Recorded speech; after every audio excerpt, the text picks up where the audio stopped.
설교 제목이 인생의 스토리는 선택을 통하여 만들어진다는 제목입니다. 한번 같이 해볼까요? 시작. 인생의 스토리는 선택을 통하여 만들어진다. 아마 여러분의 인생의 스토리가 나름대로 다 있게 마련인데 아마도 그 지금까지 살아온 인생의 이야기를 한다면 밤이 꼬박 샐 수가 있을 것입니다. 태어나는 과정과 성장 과정과 또 이렇게 이제 장성해서 부모가 되어서 이렇게 여러 가지 일들을 만나면서 이렇게 이루어진 그 스토리는 가슴 아픈 이야기도 있고 정말로 기쁨의 이야기도 있고, 그래서 참으로 어떻게 보면 그런 이야기는 하고 싶지 않는 그런 상처된 이야기도 있습니다. 이 스토리가 만들어지기까지 순간순간마다 우리는 선택을 했고, 또 앞으로도 우리의 스토리가 만들어져 가는 데는 선택을 통해서 이루어지게 되기 때문에 어떻게 보면 내 인생의 스토리는 내가 선택을 해서 만들었으니 책임도 내가 지는 겁니다. 남에게 우리가 책임 전가를 할 필요 없이 내가 이렇게 살아왔으니, 내가 이렇게 선택해서 결혼했고, 내가 이렇게 아이를 이렇게 양육하고, 내가 이렇게 됐기 때문에 모든 책임도 내가 선택했기 때문에 책임도 우리가 지는 겁니다. 그러므로 이 선택이라고 하는 것은 본인이 그때그때마다 선택을 신중하게 해야 되고, 선택을 잘해야 좋은, 어디 내놔도 이렇게 말을 할 만하고 귀감이 되는 그런 스토리를 만들어 갈 수 있는 거지, 어떻게 하면은 아버지에 대한 이야기는 할 수 없고 엄마에 대한 이야기는 할 수 없고 우리의 젊을 때 이야기는 할 수 없는 그 이유는 뭐냐? 그만큼 그 인생의 스토리가 깨끗하지 못하거나 자랑스럽지 못하기 때문에 그렇습니다. 오늘 본문에 나와 있는 이 한나라고 하는 여인이 소개되고 있는데요. 이 여인의 선택의 스토리는 어떻게 보면 그 태어나는 아들 사무엘과 아무 상관이 없는 독단적인, 어머니가 아이들의 인생을 전혀 고려하지 아니하는 어떻게 보면 엄마의 독단적인 선택이기도 한 것입니다. 그러므로 이 한나의 이 스토리는 이 자기가 잘 선택을 함으로 자기 자식에게까지 복이 되는 선택을 한 것을 우리는 성경을 통해서 읽어내게 되어집니다. 이 가정을 잠깐 소개한다면 남편은 엘가나라는 사람이고, 그런데 이 가정의 부인이 둘입니다. 첫째 부인은 한나고 둘째 부인은 버닌나라고 하는 이런 여인이 이제 살고 있는데, 문제는 이 두 여인과 한 남편이 사는 것도 참 복잡하지만 둘째 부인은 아이를 낳았어요. 그런데 문제는 한나가 아이를 낳지 않았습니다. 한나는 하나님이 임신을 하지 못하겠다, 이런 말씀이 기록되어 있습니다. 오늘 여기에 대해서는 말씀을 더 이렇게 확장하지 않고, 이 한나가 아이를 갖지 못한 것에 대해서 가만히 놔두어도 여자로서 얼마나 좀 수치스럽고 기가 죽을 수밖에 없는 상황인데, 둘째 부인 이 버닌나라는 여인이 아이를 낳고 난 다음부터 계속해서 이 한나를 괴롭히는 겁니다. 물론 그 중에는 남편의 편애되는, 남편이 똑같이 아내들을 사랑한 것이 아니고 한나를 더 많이 사랑한 것 때문에 버닌나의 마음에 질투심이 유발된 것도 사실입니다. 그래서 오늘 읽은 말씀의 그 앞부분에 보면 6절에 이렇게 기록이 되어 있습니다. 여호와께서 그에게 임신하지 못하게 하심으로 그의 적수인 버닌나가 그를 심히 격분하게 하여 괴롭게 하더라, 이렇게 기록이 되어 있습니다. 격분이라고 하는 단어는 뭐냐면 이 마음에 화가 치밀어 오도록 하는 화가 약을 바짝바짝 올려가지고 성질을 계속해서 돋구는 것이 뭐냐면 격분이라고 하는 겁니다. 그러니까 몹시 분하게 살 수 있도록 한나의 행복을 뺏어가는 그런 버닌나의 이 옆에서 버닌나의 어떤 괴로움이 한나에게 괴로움을 주는 것이 되었다고 하는 겁니다.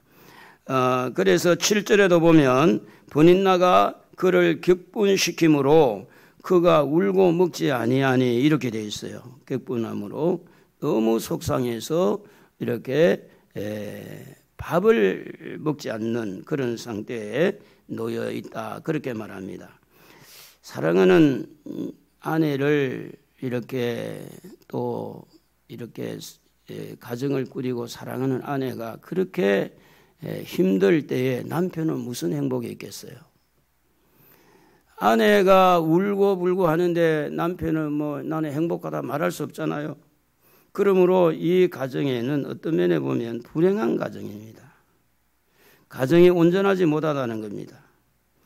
그래서 거기에는 엘가나라는 이 남편이 똑같이 사랑을 했다면 그렇지도 않을 텐데 한나를 더 많이 사랑한 것 때문에 결국은 한나에게 고난이라는 스토리가 만들어지는 데는 남편의 처신, 남편의 선택을 잘못함으로 고스란히 아내에게, 사랑하는 그 아내에게 고통을 갖다 주는 그런 선택의 스토리가 만들어지고 있는 겁니다. 그래서 이 버닌나는 이것 때문에 버닌나의 스토리는 그 자기 안에 있는 시기와 질투를 유발하게 되죠. 그래서 이 감정을 통해서 임신하지 못한 여인에게 임신하지 못한 그 약점을 잡고 계속해서 그 여자의 마음을 파고 들어가서 격분하게 만들었다고 하는 겁니다. 사람이 집요하게 꼬집어서 집요하게 공격하는 사람이 있어요. 집요하게 그 사람의 약점을 꼬집어서 꼼짝달싹 못하도록 이렇게 그 약점을 어떻게 하든지 아프게 해서 힘들게 하는 그런 성격의 소유자가 있는데 아마 그 버닌나라는 여자가 그런 것 같아요. 그러니까 어떻게 보면 버닌나의 마음에도 긍휼한 마음을 가지고 자기보다 먼저 아내가 된 이 한나에 대해서 불쌍히 여겨서 나는 그래도 아이를 가졌는데 우리 이제 큰 부인은 아이를 못 가졌으니 참 불쌍하게 생각하고 그래 오손도손 살면 되잖아요.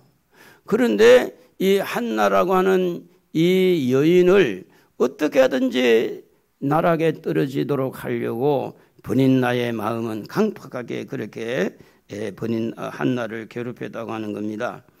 그래서 여기에서 한나는 결단을 해야 되는 선택의 결단을, 내가 이대로 이 가정에서 계속 살아야 하느냐 아니면 이쯤에서 이 가정에서 떠나가야 하느냐, 그런 절박한 어떤 선택의 기로에 놓여 있을 때에 이때에 남편이 그 아내의 마음을 알고 아내의 마음을 위로해 주는 겁니다.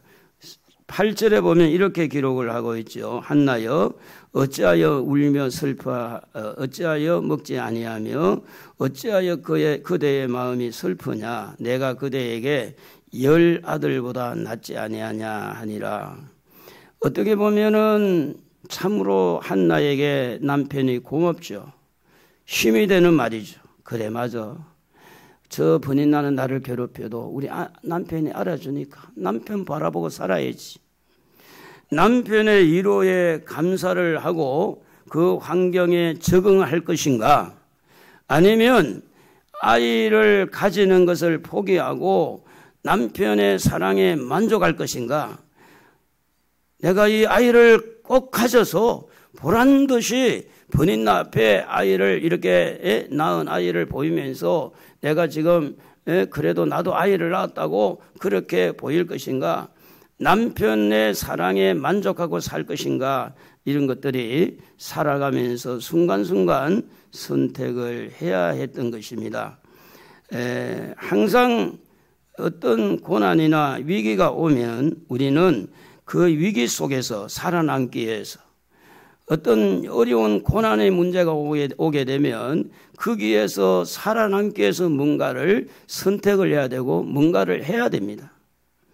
그래서 내가 여기에 고난에 떠밀려서, 이 고통에 떠밀려서 이렇게 불행하게 살 것인가, 여기에서 어떻게 새로운 도전을 해서 뭔가 행복을 찾아 살아가야 될 것인가, 여기에 대해서 한나는 새로운 어떤 삶을 살기 위해서 너무 힘드니까, 너무 고통스러우니까 새로운 선택을 해서 새로운 선택을 통하여 그의 스토리를 아름답게 만들어가고 싶은 욕구가 있는 겁니다.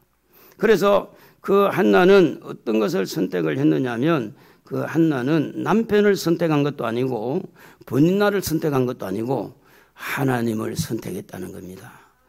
이것이 너무너무 중요한 겁니다. 본인나를 선택했다면 머리채를 쌓고 싸워야 돼요. 어떻게든 싸움박질을 해서 이겨야 되지.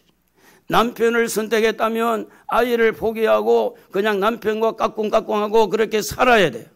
그런데 한나의 머릿속에는 남편의 사랑에도 이 본인나의 그 격분시키는 그 화가 치밀은 그런 괴로움도 그것을 다 잠수를 시키고 모든 문제를 해결할 수 있는 하나님을 선택하기에 이르는 겁니다.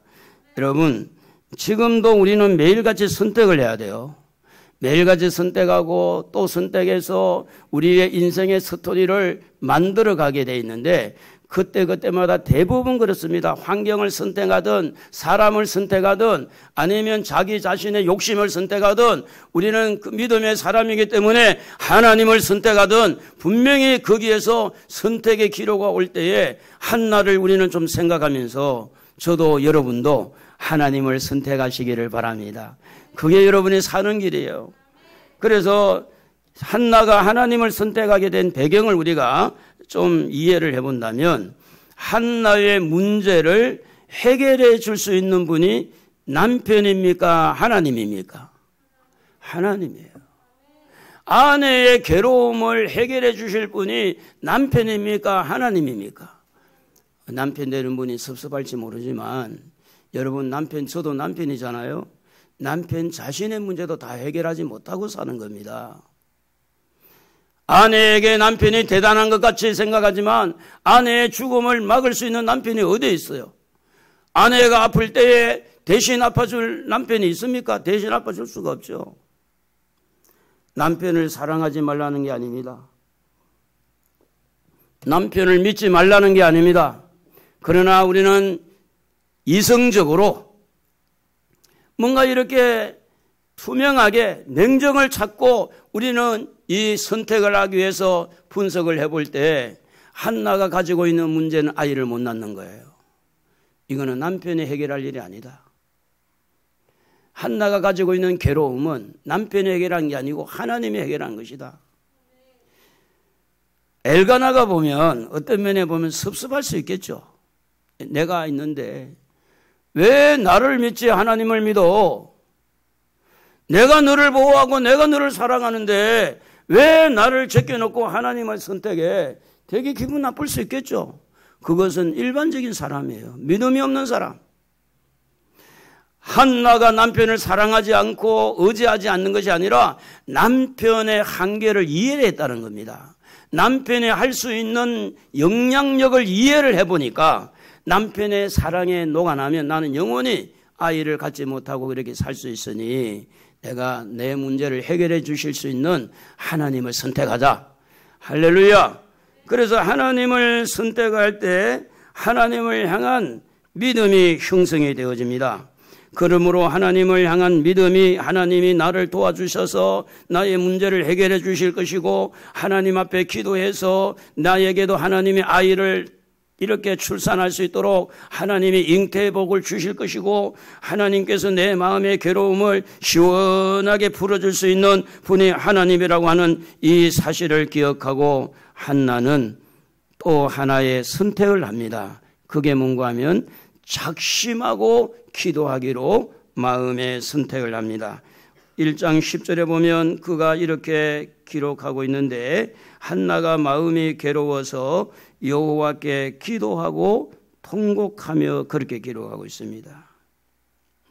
한나가 대부분 마음이 속상하면 여보 저 여자 쫓아내자고. 당신 나 사랑해? 사랑하지. 그러면 저 여자가 나를 이렇게 괴롭히는데 어떻게 우리 같이 살 수 있느냐고. 당장 쫓아내면 내가 당신이 나를 사랑하는 것 증명할 수 있다. 그렇게 할 수도 있잖아요. 그런데 한나는 그 마음의 괴로움을 하나님 앞에 내어놓고 기도하기로 기도를 선택했다고 하는 겁니다. 11절에 보면 이렇게 기도를 합니다. 서원하여 이르되 만군의 여호와여 만일 주의 여종의 고통을 돌보시고 나를 기억하사 주의 여종을 잊지 아니하시고 주의 여종에게 아들을 주시면 내가 그의 평생에 그를 여호와께 드리고 삭도를 그의 머리에 대지 아니하겠나이다. 사실은 마음이 괴롭다는 것은요 좋은 게 아니죠. 그러나 어떻게 보면 그 마음이 괴로운 것 때문에 기도의 문이 열리는 수가 있습니다. 다른 사람에게 막 욕을 얻어먹고 다른 사람에게 이렇게 모함을 받고 왕따를 당하고 무시를 당할 때 마음이 너무너무 힘든 것은 사실입니다.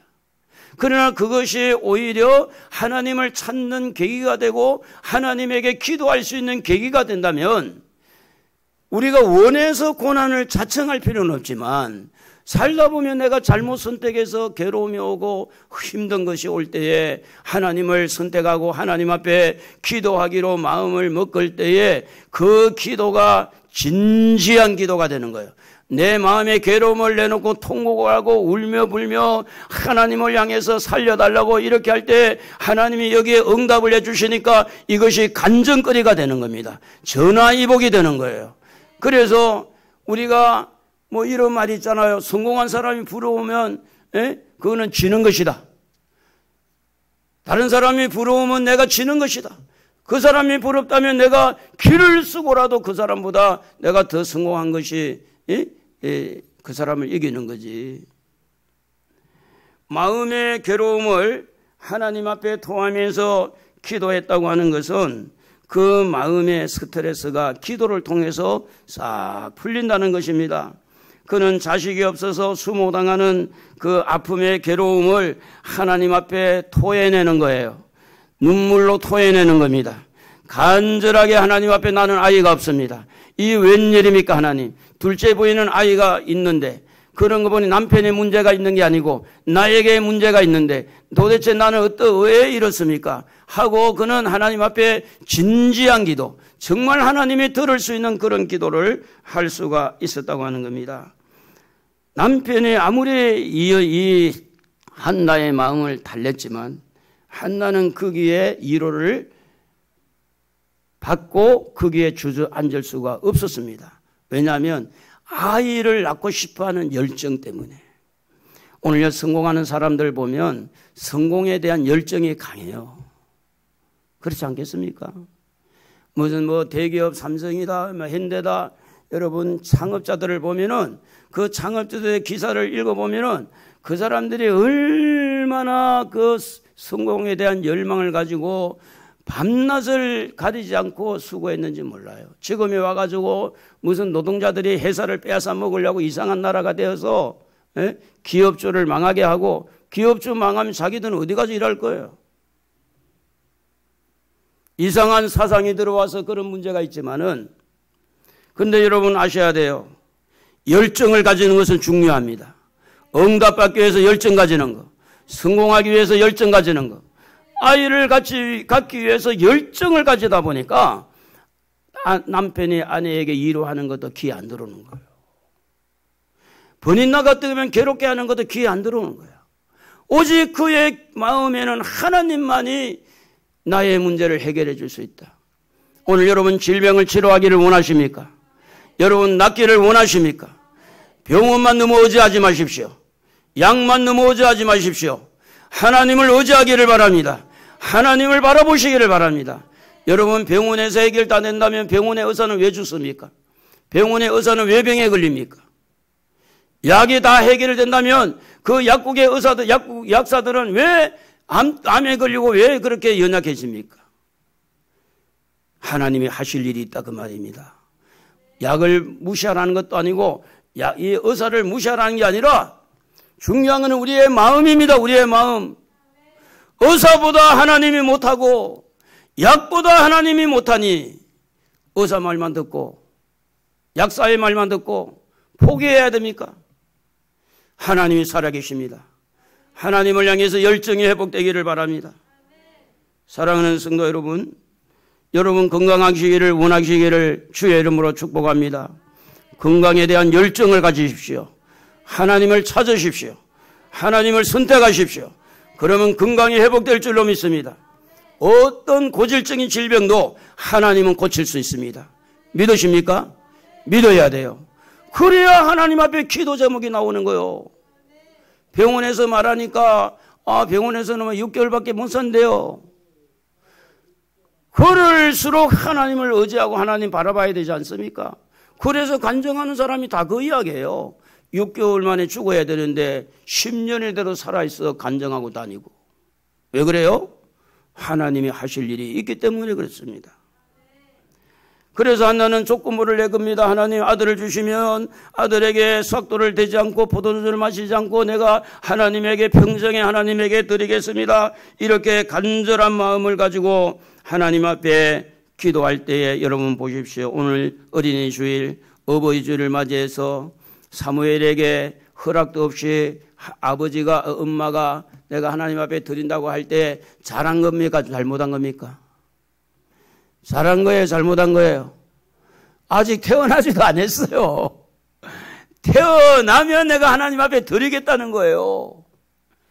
오늘 젊은이들이 이야기를 들으면은 아빠가 뭔데 말이지. 내 인생에 뭔데 아빠가. 엄마가 내 인생에 뭔데 나를 함부로. 나는 나야.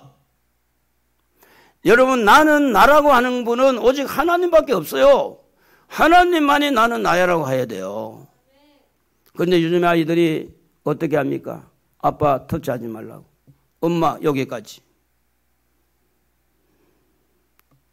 그런데 한나는 어떻게 합니까? 내가 이 아이를 가지게 되면 하나님에게 드리겠습니다. 그런데 여러분 이 기도하는 현장에 또 하나의 시험거리가 왔습니다. 그게 누구하면 엘리 제사장입니다. 기도하기 위해서 하나님 앞에 나온 이 여인에게 14절에 보니까 이렇게 말합니다. 엘리가 그에게 이르되 네가 언제까지 치하에 있겠느냐. 포도주를 끊으라. 여러분 기도는요 시험을 이겨야만이 기도의 응답까지 가는 거예요. 오늘 마음먹고 기도하려고 마음먹으면 이상하게 시험이 오고요. 오늘부터 내가 금식을 하려고 마음먹으면요 금방 그냥 배가 고파요. 기도하는 것을 방해하는 것은 사단입니다. 그런데 눈에 보이는 건 제사장이 어떻게 기도하는 여인에게 술 취했다고 그렇게 이야기를 할 때 여러분 한나의 마음에 시험을 선택했다면 어떻게 제사장이 돼가지고 나를 몰라보고 술 먹었다고 오해하니 나 기도 안 할 거야 하고 그만 보따리 싸고 나갈 수도 있잖아요. 시험 들어서. 그러면 뭐가 돼요? 거기에 기도하는 중에서도 한나는 지혜롭게 선택을 했어야 됩니다. 왜 그러냐면 기도를 방해하는 사탄의 역사도 있지만 사람이기 때문에 제사장도 사람이기 때문에 모르고 오해할 수 있잖아요. 왜 아침부터 술 먹고 와가지고 그것도 성전에 와가지고 이렇게 꼭 술 먹은 여자처럼 입만 삐죽삐죽하고 그렇게 행성수술하느냐. 여러분 시험이 올 때도 우리는 하나님을 선택해야 됩니다. 기도하다가 시험이 들어도 하나님을 선택하고 전도하다가 시험이 들더라도 하나님을 선택하고 이 한나라는 이 여인은 그 제사장이 시험을 줌에도 불구하고 계속해서 하나님을 선택함으로 기도의 문을 열 수가 있었다고 하는 겁니다. 기도를 가로막는 장애물은요, 여러 가지로 옵니다. 게으름이 올 수 있고요, 피곤함이 올 수 있고요. 기도를 가로막는 장애물은 믿음이 연약해질 수도 있습니다. 기도해도 안 되던데, 기도해보니까 뭐 응답이 없던데, 전도해도 안 되던데, 실패감이 우리에게 와서 기도를 방해하고 전도를 방해하고 여러 가지 우리를 이렇게 괴롭힐 때도 한나는요, 기도를 계속했어요. 하나님을 선택했어요. 그래서 15절에 보니까 한나가 대답하여 이르되 내 주여 그렇지 아니하니이다. 나는 마음이 슬픈 여자라. 포도주나 독주를 마신 것이 아니요 여호와 앞에 내 심정을 통한 것뿐이오니. 그렇게 기록하고 있습니다. 무슨 이야기인가 하면 한나는 오해를 하고 있는 제사장의 마음을 오해를 풀어주는데도 일조를 한 겁니다.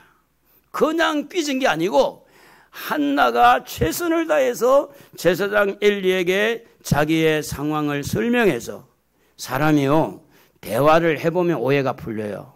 대부분 오해가 풀리지 않는 것은 대화를 안 해서 그렇습니다.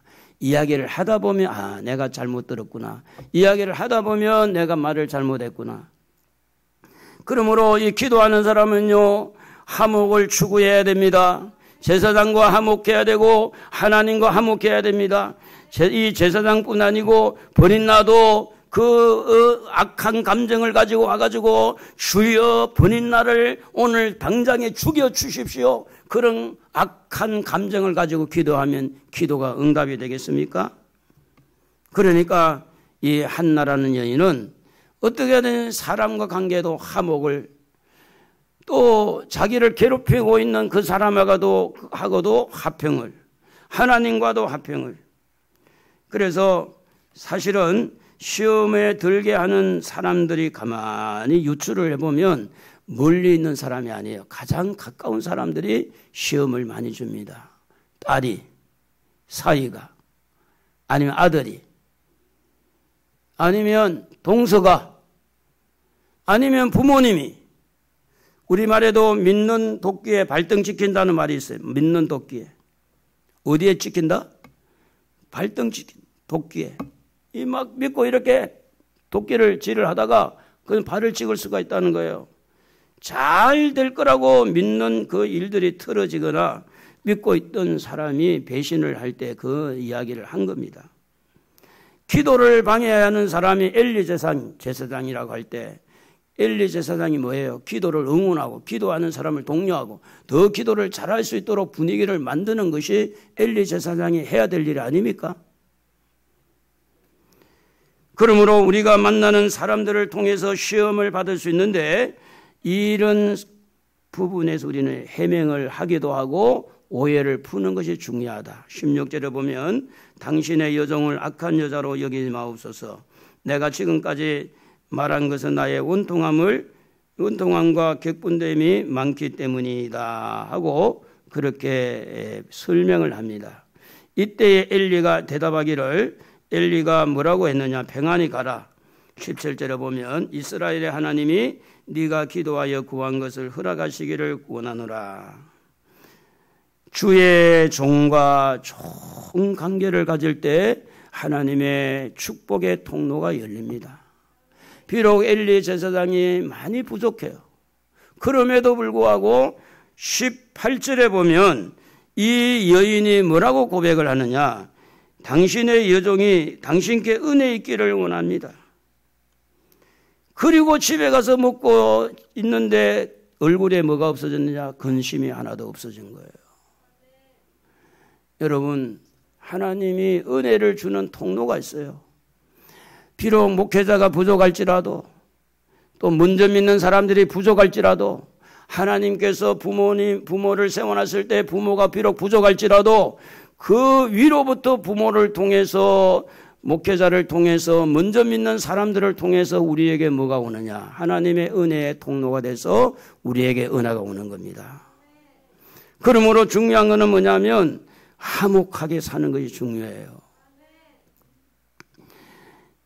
이때의 하나님의 선택은 한나의 마음을 알아보고 한나에게 아이를 주기로 하나님은 결정할 수밖에 없었습니다. 19절에 보면 여호와 앞에 경배하고 돌아가 라마의 자기 집에 이르니라. 엘가나가 그의 아내 한나와 동침함에 여호와께서 그를 생각하신지라 하고 20절에 보면 한나가 임신하고 때가 이름에 아들을 낳아 사무엘이라 이름하였으니 이는 내가 여호와께 그를 구하였다 함이더라. 여러분, 위기 때마다 하나님을 선택하고 위기 때마다 기도를 선택하고 위기 때마다 믿음을 선택하고 위기 때마다 화목을 선택하고 결국은 이 선택을 통해서 한나의 인생의 스토리가 이렇게 만들어지는 것처럼 오늘 여러분도 현재 어떤 문제 때문에 고민을 하고 있고 어떤 문제 때문에 여러분에게 시험이 온다 할지라도 하나님을 선택하시기 바랍니다. 기도를 선택하기를 바랍니다. 화목을 선택하시기를 바랍니다. 어떻게 하든지 여러분 화목하게 하나님과 화목하고 성도와 화목하고 부모와 형제와 화목하고 목회자와 화목하면 틀림없이 여러분에게 놀라운 일들이 일어날 줄로 믿습니다. 제사장과 화목을 선택했던 이 한나가 제사장만 선택을 해서 화목했을까요? 남편에게도 화목, 번인나하고 그 원수 시간을 가지고 그가 기도했겠어요? 성경은 그렇게 가르치지 않습니다. 마태복음 5장 23절 같이 한번 읽어봅시다. 시작.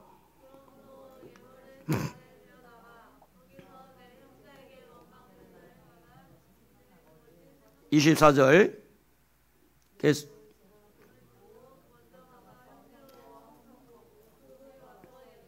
형제와 뭐하고? 화목하고 예물을 드려라. 여러분, 한나의 기도가 응답이 되기까지 번인나가 하고 원수가 된 상태에서 하나님이 그의 기도를 들어줬다는 이야기가 아니라는 겁니다. 한나는 번인나와도 화목, 남편하고도 화목, 주의 종 엘리 제사장과도 화목.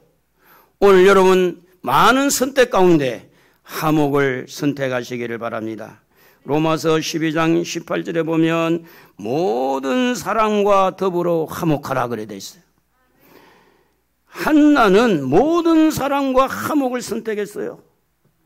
마태복음 5장 9절에 화평케 하는 자는 하나님의 아들이라 일컬음을 받을 것이며 고린도전서 14장 33절에 하나님은 무질서의 하나님이 아니라 화평의 하나님이라고 그렇게 기록하고 있습니다. 골로새 1장 20절에 보면 그의 십자가의 피로 화평을 이루사 이렇게 말합니다. 예수님이 십자가에서 못 박혀 죽으신 것은 하나님과 우리 사이의 화평을 이루기 위해서 한 겁니다.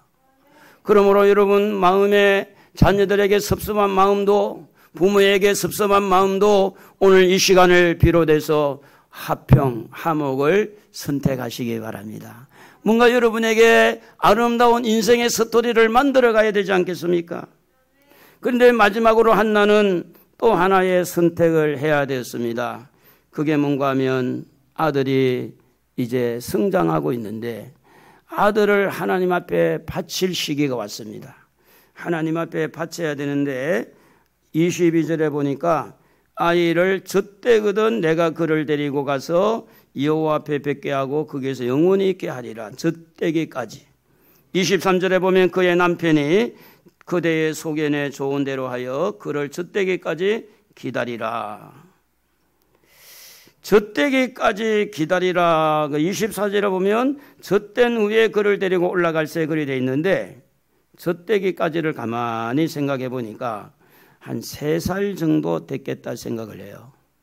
물론 뭐 젖을 오래 또 이렇게 먹는 사람은 더 오래 갈 수도 있지만 대체적으로 3살 정도를 봤을 때 가장 보기가 좋아요. 그리고 가장 어머니의 손길이 가장 필요할 때입니다. 대소변을 가리지 못합니다. 잠을 잘 뿐만 아니라 엄마를 그렇게 찾습니다.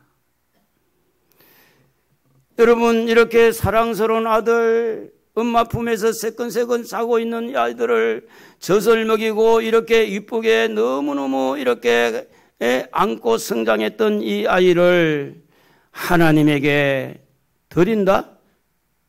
사무엘에게 물어보지도 않고 바친다?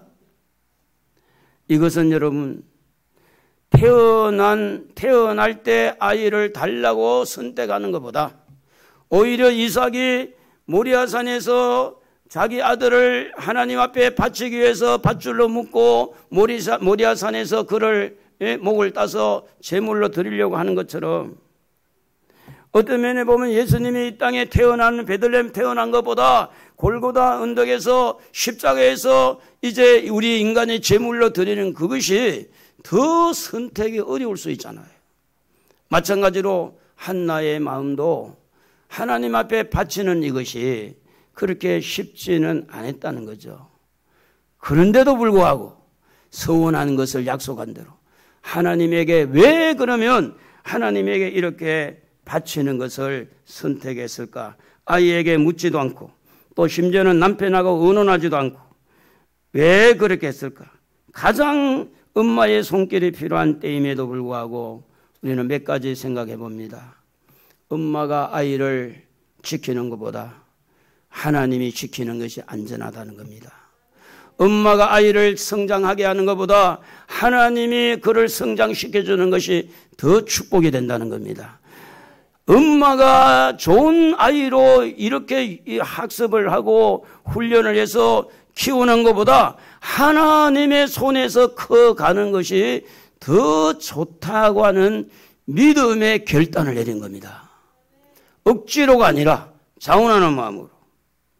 그러므로 태어난 사무엘에게 상의하지 않고 선택을 했어요. 하나님에게 드리기로. 그런데 실제 결론적으로 말하면 사무엘은 선지자가 됐어요. 그것도 유명한 선지자가 됩니다. 사무엘의 스토리도 너무 중요하죠. 한나의 스토리보다 더 중요한 스토리가 있습니다.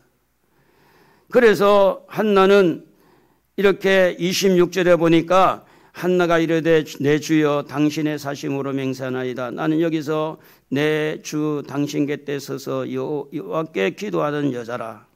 이 아이를 위하여 내가 기도하였더니 내가 구하여 기도한 바를 여호와께서 내게 허락하신지라. 그러므로 나도 그를 여호와께 드리되 그의 평생을 여호와께 드리나이다 하고 거기서 여호와께 경배했다. 그렇게 말합니다.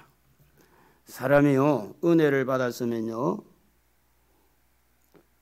그 은혜에 보답하는 것이 사람다운 사람이죠. 은혜를 모르고 살아가는 사람은 그렇게 인생의 스토리가 만들어질 겁니다. 자기 욕심만 채우고 자기 이익만 체크하고 자기에게 좋으면 가지고 싫으면 던져버리는 그런 얄팍한 머리를 가지고 살아가는 사람은 그런 인생의 스토리가 만들어질 거예요. 결국은 그 스토리는 하나님 앞에 가서 다 드러날 것이니까. 그런데 기도하는 여자였어요. 마음의 아픔을 내놓고 기도했어요. 하나님 앞에 서원했어요. 하나님 도와주세요. 아이를 이렇게 임신하기를 원합니다. 하나님이 응답해 줬어요. 하나님의 큰 은혜를 기억하고 그 은혜를 생각하면서 하나님 앞에 가서 이렇게 드리면서 기쁨으로 아이를 드릴 수 있었던 것은 은혜에 보답할 줄 알았다는 겁니다. 여러분, 우리가 어버이날 많이 부르는 노래가 있잖아요. 나실 때 괴로움. 부모의 은혜를 기억한다면 불효자가 없는 겁니다. 그렇지 않겠어요? 왜 자녀들이 불효를 합니까? 은혜를 은혜로 생각하지 않고 당연한 거야. 아버지니까 이렇게 하는 거고 엄마니까 나를 이렇게 하는 거고. 그런데 하나님이 우리를 이 땅에 보내주셔서 예수님을 십자가에 못 박혀 죽게 하고 우리를 위해서 십자가에서 모든 죄값을 지불하고 우리를 구원한 것이 당연한 것이 아닙니다. 하나님의 은혜입니다. 여러분, 하나님의 은혜를 기억한다면 어찌 부모에게 불효할 수 있고 하나님의 은혜를 기억한다면 어떻게 하나님을 배반할 수 있겠습니까? 이 한나는요, 하나님의 은혜를 선택한 겁니다. 그 은혜를 기억하고 그 은혜에 대해서 보답하고, 그래서 여러분, 이 한나의 이 인생의 스토리는 하나님을 선택하고 기도를 선택하고 믿음을 선택하고 화목을 선택하고 하나님이 주신 은혜를 선택해서 자기 인생의 삶을 살아가니까 그 인생의 스토리가 아름답게 우리에게 전달되고 있는 겁니다. 남은 여생 여러분의 인생의 스토리도 믿음의 선택을 하십시다. 하나님을 선택합시다. 그리고 힘들면 기도를 선택합시다. 그리고 어떻게 하든지 받은 은혜를 기억하고 그 은혜에 보답하는 그런 은혜를 선택하는. 예전에 우리 교회 새벽마다 빠지지 않고 나왔던 우리 근사님 한 분이 5월 달마다 서성의 날이라고 꼭 보면 이렇게 뭔가 좀 하고 싶어가지고 좀 헌금을 보내오는데 금년에도 뭐 20만 원을 보내왔다고 그래요. 제가 이제 전화를 안 받아서 잘 몰랐는데 은혜를 기억한다는 것은요, 그 사람의 심성을 들여다보면 그 은혜를 기억하고 은혜를 갚으려고 하는 그 마음의 심성을 들여다보면 그 사람은 사람답게 살아가고 있는 거예요. 내일이 어버이 주일이 어버이날이죠. 8일날. 뭐 어버이날이 뭐 없다는 말도 있고 있다는 말도 있는데 그런데 어버이날 전화 한 통화라도 좀 하고 부모가 있다는 게 감사하고 없으면 성길로 해도 성길 사람이 없잖아요. 그리고 우리 연세 있는 분들 또 어머니라 생각하고 잘 이렇게 좀 하시면 은혜를 서로 나누고 은혜를 갖고 우리 심성이 살아나는 거예요. 여러분 마음이 온유하고 겸손하고 여러분의 마음이 심성이 깨끗하고 정말 주님이 보실 때 옥토 같은 그런 마음이 되어서 여러분 남은 여생 스토리가 좋은 선택을 해서 정말 후손들에게도 이렇게 뭔가 좀 이렇게 아름다운 그런 스토리로 살아가는 여러분 되기를 주의 이름으로 축복합니다. 우리 나실 때 괴로움 한번 불러봅시다. 주보에는 없지만 1절만 한번 해보겠습니다.